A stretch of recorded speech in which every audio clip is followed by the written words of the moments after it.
Wassalamu ala rasulillah wa ala alihi wa sahbihi wa man walah amma ba'd. Ayol hadirun, a'azzani wa a'azzakumullah. Hadirin sekalian, semoga dimuliakan Allah. Kita lanjutkan pembacaan kitabus saum dalam kitab Sahih Al-Bukhari. Berkata Imam Bukhari rahimahullahu ta'ala, babus saimi yusbihu junuban. Bab tentang orang yang berpuasa di pagi hari dalam keadaan junub. Bab tentang orang berpuasa yang memasuki waktu pagi dalam keadaan junub.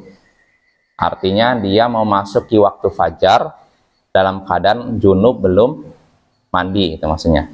Artinya bagaimana status puasanya. Maksud Imam Bukhari, apa status puasanya. Jadi Imam Bukhari membuat judul bab tentang orang berpuasa yang memasuki pagi hari dalam keadaan junub. Imam Bukhari tidak menyebutkan apa hukumnya, karena memang ada sedikit perbedaan pendapat ya, sedikit saya katakan.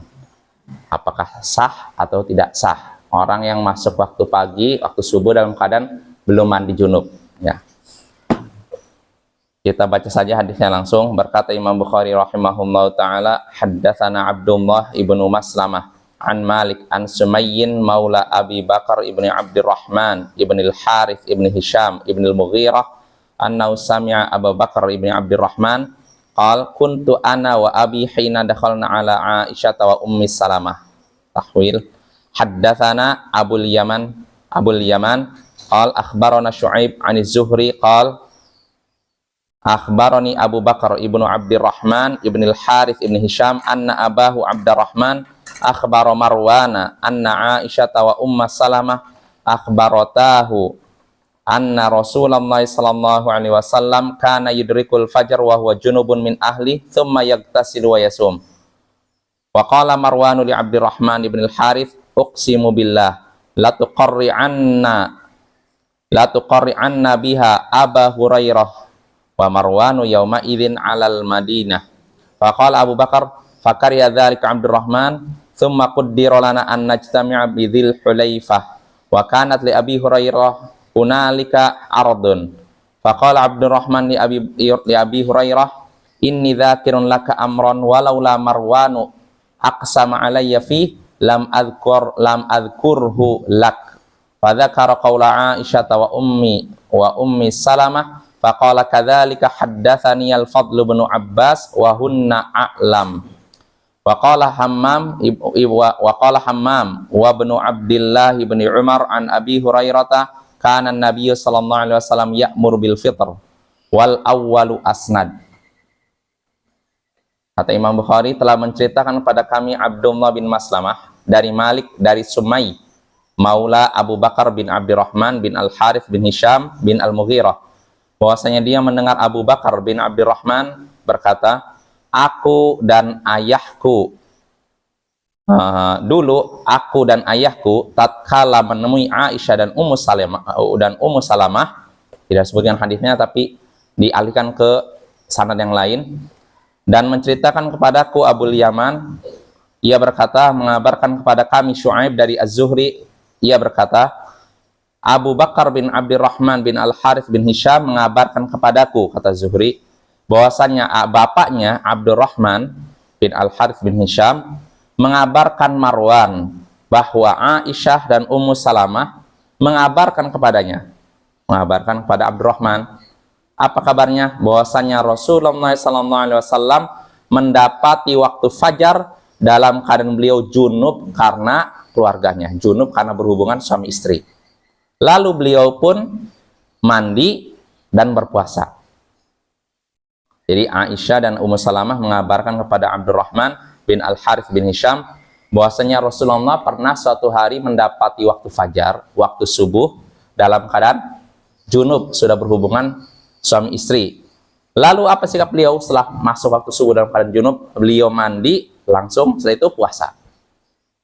Beliau mandi dan berpuasa. Marwan berkata kepada Abdurrahman bin Al-Harith, demi aku bersumpah dengan nama Allah, hendaknya engkau mengabarkan ini kepada Abu Hurairah. Mengabarkan kepada Abu Hurairah. Kenapa dikabarkan kepada Abu Hurairah? Kan Abu Hurairah berpendapat orang yang junub masuk di waktu subuh dalam keadaan junub, puasanya tidak sah. Nah, makanya Marwan setelah dengar hadis tadi, Rasulullah masuk di waktu subuh dalam keadaan junub karena berhubungan suami istri. Nah, setelah Marwan mendengar hadis tadi dari Abdurrahman, Marwan meminta Abdurrahman agar mengabarkan ini kepada Abu Hurairah. Karena Abu Hurairah menyatakan orang yang junub masuk di waktu subuh dalam keadaan junub, puasanya itu. Suruh kabarkan ya. Kabarkan, hendaknya engkau kabarkan kepada Abu Hurairah. Lalu di sini disebutkan Marwan disebutkan wa Marwan yauma idzin 'alal Madinah, dan Marwan ketika itu adalah pemimpin kota Madinah, gubernur Madinah. Dia minta kepada rakyatnya kabarkan kepada Abu Hurairah. Faqala Abu Bakar anaknya Abdurrahman berkata, fakariha dzalika Abdurrahman. Maka Abdurrahman pun nggak suka, masih nggak mau, segan untuk memberitahukan kepada siapa? Abu Hurairah. Mungkin karena saya jadikan Abu Hurairah ini ulama besar ketika itu. Beliau adalah seorang ulama ahli hadis, ya, sahabat Nabi ahli hadis. Jadi kesannya, saya mau ngasih tahu orang lebih berilmu. Nah itu. Abdurrahman merasa segan. Lalu kata di sini, kata tadi anaknya ya. Lalu kami ditakdirkan untuk berkumpul di Dzul Hulaifah. Dzul Hulaifah mikotnya penduduk kota Madinah. Tadinya nggak segan untuk bertemu dengan Abu Hurairah, namun kami ditakdirkan untuk bergabung atau berkumpul di Dzul Hulaifah. Dan Abu Hurairah ketika itu punya tanah di Dzul Hulaifah. Jadi ketemunya tanpa disengaja, lahiriah hadis begitu apa ya. Lalu Abdurrahman pun berkata kepada Abu Hurairah, aku ingin menyebutkan kepadamu suatu perkara. Aku ingin menyebutkan kepadamu suatu perkara. Seandainya saja Marwan tidak bersumpah agar aku menyebutkannya, tentu aku pun tidak akan menyebutkannya. Jelas Bapak ya? Jadi Abdurrahman ingin berkata kepada Abu Hurairah, aku ingin menyebutkan suatu perkara. Maksudnya hadis Nabi yang menyebutkan masuk subuh dalam keadaan junub. Aku ingin menyebutkan kepadamu satu perkara. Seandainya Marwan tidak bersumpah kepada Allah agar aku menyampaikannya, tentu aku pun nggak mau menyampaikannya. Jelas ya? Jadi kalau bukan desakan Marwan, aku nggak akan menyebutkan ini gitu loh. Lalu akhirnya Abdurrahman pun menyebutkan perkataan Aisyah dan Ummu Salamah, yaitu kabar dari Aisyah dan Ummu Salamah bahwa Nabi memasuki waktu subuh dalam keadaan junub. Faqal, maka Abu Hurairah pun berkata, demikian pula Al-Fadl bin Abbas mengabarkan kepadaku. Wahunna a'lam, sedangkan Aisyah dan Ummu Salamah mereka lebih mengerti daripada siapa? Fadl bin Abbas. Ya. Ini.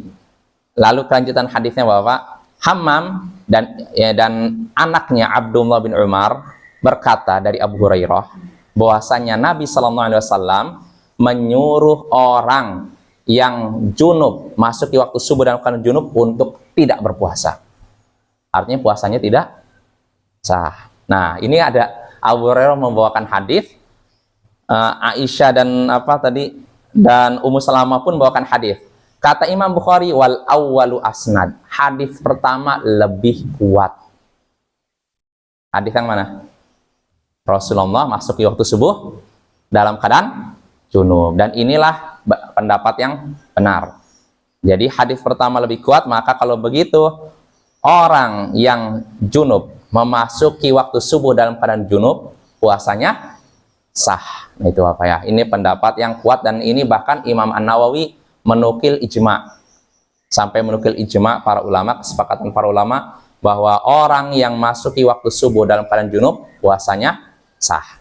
Nah, itu Bapak-bapak faidah dari hadis tersebut. Dan faidah lain mungkin yang terkait dengan hadis ini juga, hadis tadi juga menunjukkan bolehnya bersetubuh di malam hari walaupun mendekati subuh. Yaitu diantara faidah hadis tersebut. Lalu ada faidah selingan mungkin Ini yang disebutkan oleh Syekh Abdul Karim Al-Khudair, Bapak-bapak, kalau misalkan seorang nih ditakdirkan junub ya, lalu bangunnya itu misalkan menjelang akhir waktu sahur, sebentar lagi subuh, anggap misalkan subuhnya 2 menit lagi, dia baru bangun menjelang 2 menit waktu subuh. Nah pertanyaannya, sebaiknya apa yang dia lakukan? Apakah sahur sehingga kemungkinan besar mandi junubnya agak telat, atau mandi saja tapi konsekuensinya tidak sahur? Bagaimana Bapak? Ya, sahur ya, walaupun konsekuensinya mandi junubnya agak lambat. Ya, ini yang disarankan oleh Syekh Abdul Karim Al-Khudair, hendaknya kalau kasusnya seperti itu sahur dulu, karena ada keutamaan sahur. Ya, adapun kalau seorang mengakhirkan mandi junub sampai masuk waktu fajar, ini pun tidak mengapa, karena sudah ada contohnya dari siapa? Nabi kita ya. Mungkin ini saja Bapak, mudah-mudahan jelas. Subhanakallahumma bihamdik asyhadu an la ilaha illa anta astaghfiruka wa atubu ilaik. Assalamualaikum warahmatullahi wabarakatuh.